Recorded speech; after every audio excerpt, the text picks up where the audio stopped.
And why not? They're looking forward to an important date, dinner at home with the family. Church basement classic. Some meals were so popular they appeared at every church supper and community gathering. Beef and wide noodles over mashed potatoes became the gold standard that every church basement cook knew by heart. This combination satisfied everyone from small children to the hardest-working farmers in the congregation. The wide egg noodles provided substance that thin pasta couldn't match, while tender beef gave protein that kept field workers going through long afternoons. Church basement cooks knew that simple, hearty food brought communities together better than fancy dishes. They understood that comfort food had to work for everyone, from toddlers in high chairs to elderly members who needed easy-to-chew meals. The secret was using plenty of butter and cream to make everything rich and satisfying. Fresh butter melted into the mashed potatoes, while cream bound the beef and noodles into something that felt like a warm hug on a plate. Storm night salvation. When bad weather trapped families indoors, pantry ingredients had to create satisfying meals that could lift spirits and fill stomachs. Storm nights meant no trips to town and no fresh ingredients from the garden. Whatever sat on the shelf had to become dinner. Canned tuna, frozen peas, and white bread became the foundation for emergency comfort food that actually tasted good. That tin of tuna transformed from simple fish into the protein base for something that felt substantial and warming during cold, stormy nights. Farm families learned to make this combination taste like a treat rather than emergency rations. The key was seasoning the cream sauce well with salt, pepper, and whatever herbs were available. Toasting the bread until it could support the weight prevented soggy disappointment. Stormy weather meals proved that comfort could come from the simplest combinations when prepared with care and attention. Field thermos magic. Taking hot meals to workers in distant fields required containers that could keep food warm for hours. The old thermos jug became the lifeline between the farm kitchen and crews working acres away from the house, maintaining serving temperature through morning and afternoon shifts. Sloppy Joes, made from home-canned tomato sauce, traveled better than almost any other hot meal.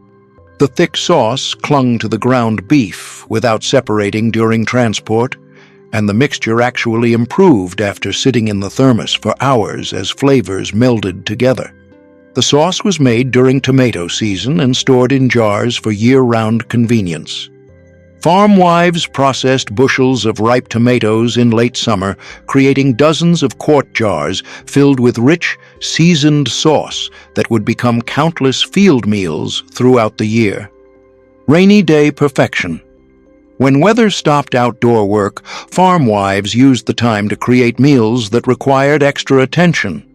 Rain drumming on the roof meant a chance to tackle the kind of cooking that busy seasons never allowed, the careful, time-intensive dishes that made a house feel like home.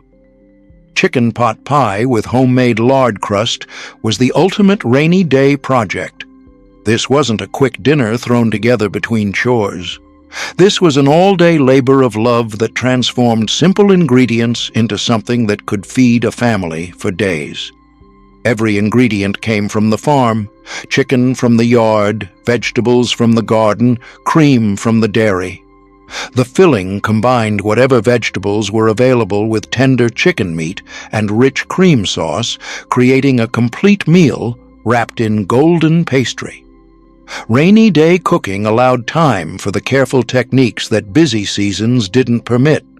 Rolling out pie crust and assembling the filling became a meditative break from the usual farm rush.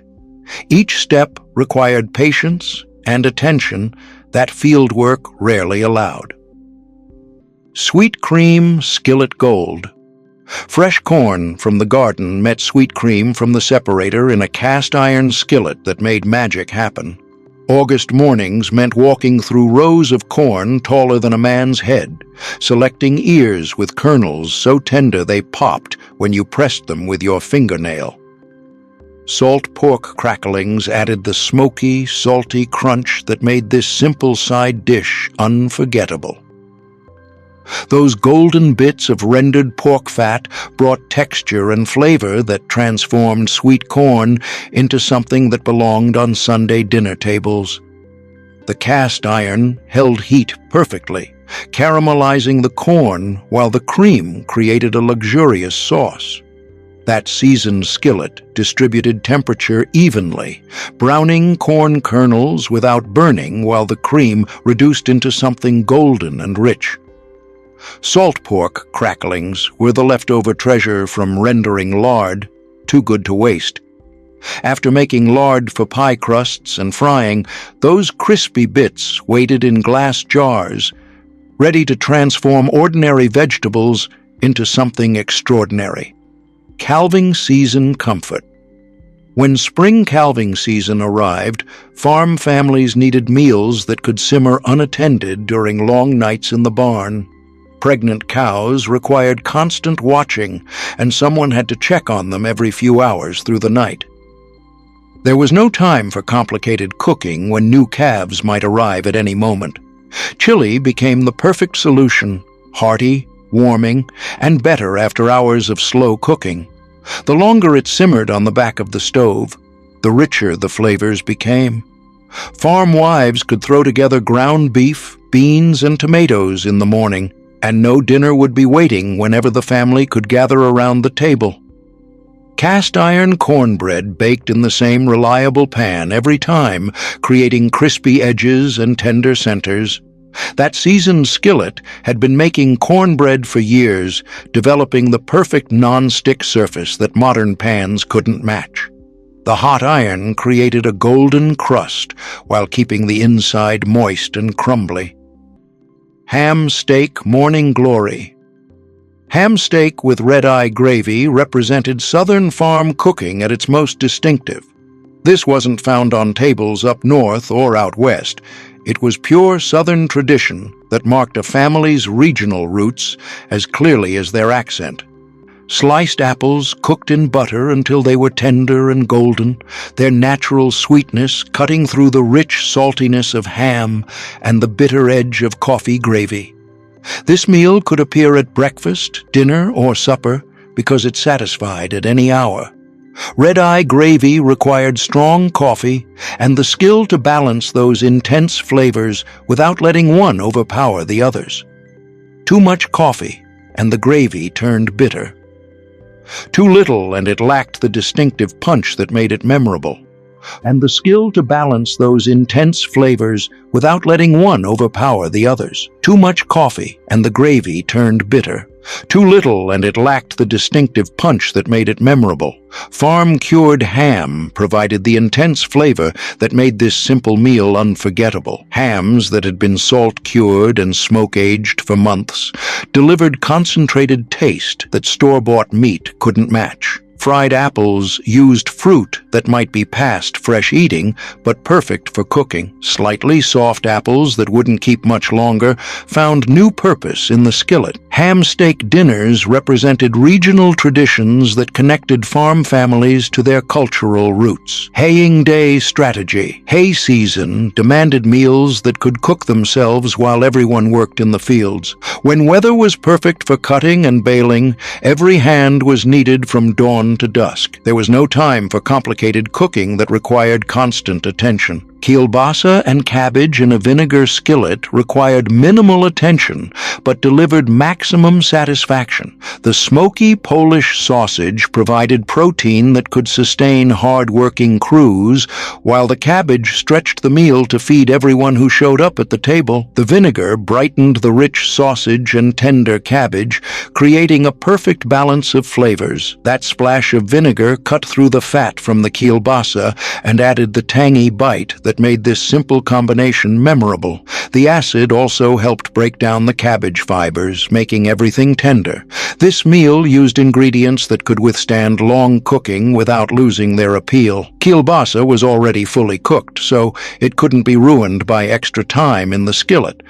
Cabbage actually improved with slow cooking, becoming sweet and silky. First picking paradise. The first new potatoes and peas of the season deserved a preparation that honored their delicate perfection.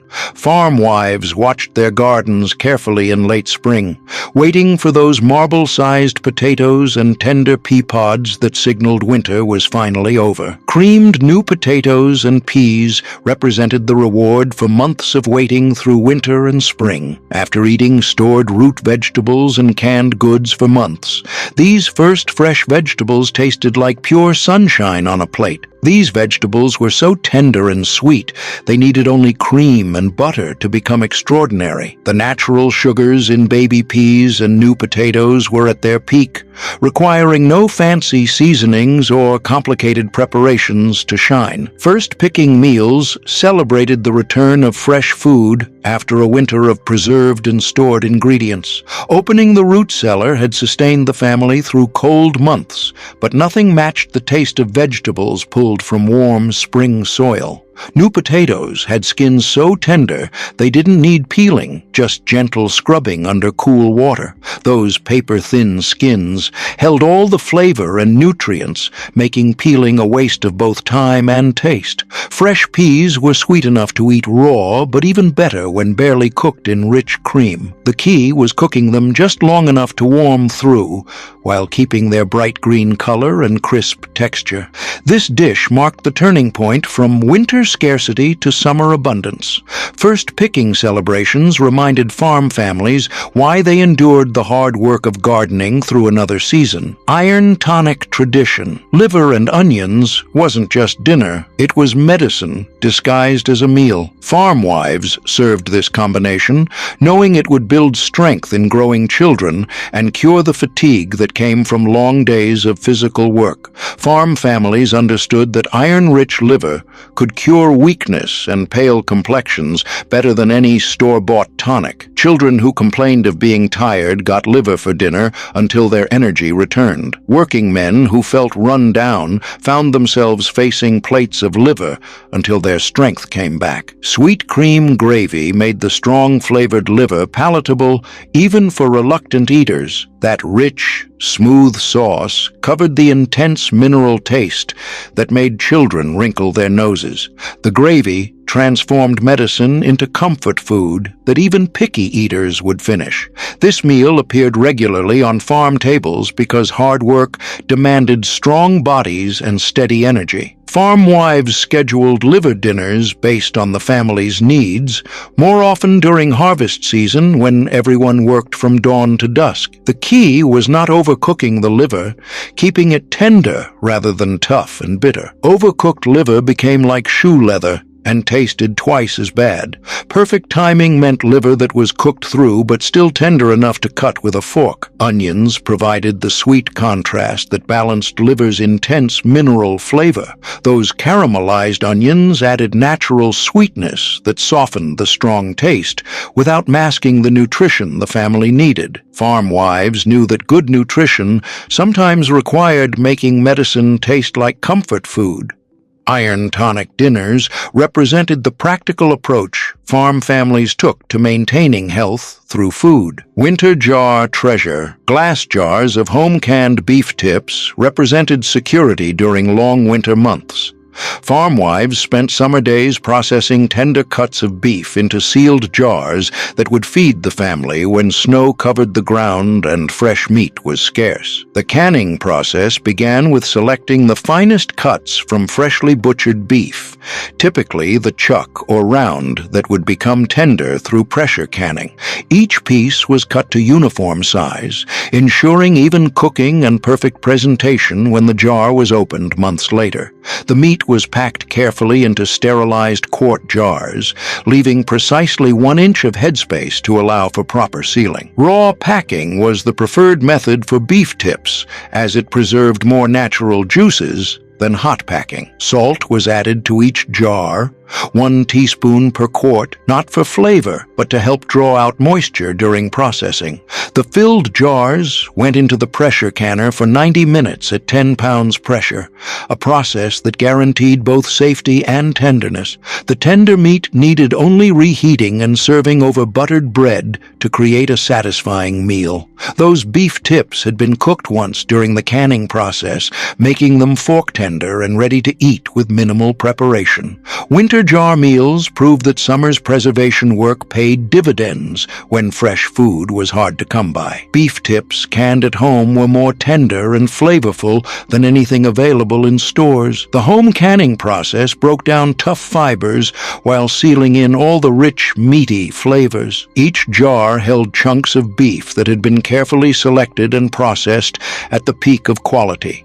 Opening a jar of home-canned beef tips released aromas that filled the winter kitchen with the promise of summer abundance. The meat emerged fork tender, surrounded by its own rich juices that had concentrated during the canning process. Steam rising from the heated contents created instant comfort on the coldest days. Timber Edge Bounty. When hunting season provided venison, farm families knew exactly how to transform wild game into civilized dinners. The successful hunter who brought home a deer faced the challenge of turning strong-flavored wild meat into something the whole family would eat without complaint. Proper field dressing and aging made the difference between good venison and meat that tasted too wild for family consumption. The deer had to be field dressed immediately, cooled quickly, and aged in the cold barn for at least a week. This aging process allowed natural enzymes to break down tough fibers while developing more complex flavors. Venison roast with onion gravy required techniques that tamed the strong flavors of wild meat. Farm wives soaked the roast in milk overnight to draw out the blood and gamey taste. Then they rubbed it with salt and herbs before slow roasting it with plenty of onions that would become the base for rich gravy. The milk soaking process was crucial for family acceptance of wild game. Fresh milk, changed twice during the soaking period, drew out the blood that created metallic flavors. The roast emerged from its milk bath, looking paler and milder, ready for seasoning that would complement rather than mask its natural flavors. Slow roasting at low temperature prevented the meat from becoming tough and stringy. The roast went into a 275-degree oven surrounded by sliced onions that would caramelize during the long cooking process. This gentle heat broke down tough fibers without drying out the lean wild meat. Saturday's boiler feast. Saturday meant using the big boiler to create meals that could feed everyone with minimal effort. Farm wives brought out that large pot, knowing they could transform scraps and leftovers into something that would satisfy the hungriest workers without requiring constant attention. Ham bones, cabbage, and rutabagas simmered together into a complete dinner that cost almost nothing. Those bones from Sunday's ham still held plenty of meat and flavor, while cabbage from the garden and rutabagas from the root cellar added substance and nutrition. It was the family's largest vessel, often holding 4 to 6 gallons, seasoned black from years of use over wood-fired stoves. This was serious equipment for serious cooking, the kind of pot that could feed a threshing crew or provide meals for multiple days without breaking a sweat. Timing was everything with boiler meals. Smart farm wives started the pot bubbling right after breakfast cleanup, knowing that 8 hours of gentle simmering would transform tough ingredients into fork-tender perfection. The ham bones went in first, alone, to create a rich base broth that would become the foundation for everything that followed. The boiler method extracted every bit of flavor and nutrition from ingredients that might otherwise be wasted. That slow, gentle cooking pulled the last traces of meat from the bones while creating a rich broth that made everything taste expensive. Steam would rise from that pot all day, filling the kitchen with aromas that promised satisfaction.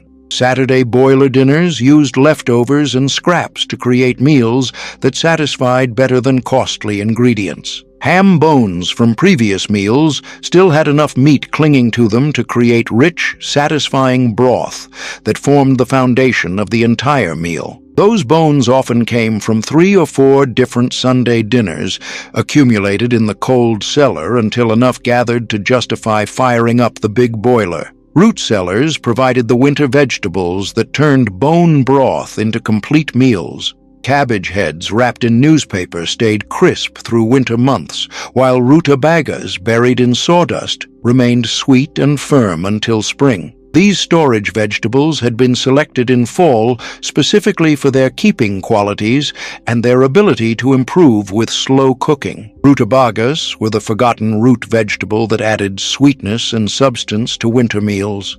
These purple-topped roots had been stored in the cellar since fall, developing natural sugars that balanced the salty ham and mild cabbage perfectly. Unlike turnips, which could turn bitter, rutabagas grew sweeter during storage, their starches converting to sugars that created natural sweetness without added cost. The layered cooking process required understanding each ingredient's timing. Rutabagas needed hours to become tender, so they joined the bones early in the process. Cabbage went in during the final 2 hours, long enough to become silky, but not so long that it disappeared into mush. Seasonings came last. Farm wives tasted and adjusted until the broth sang with perfect balance. This cooking method required patience, but rewarded families with deeply flavored, nutritious food. The long, slow simmer allowed all the flavors to blend together while the tough rutabagas became tender and the cabbage melted into silky sweetness. Saturday boiler meals proved that the best dinners often came from the humblest ingredients and the willingness to let time work its magic.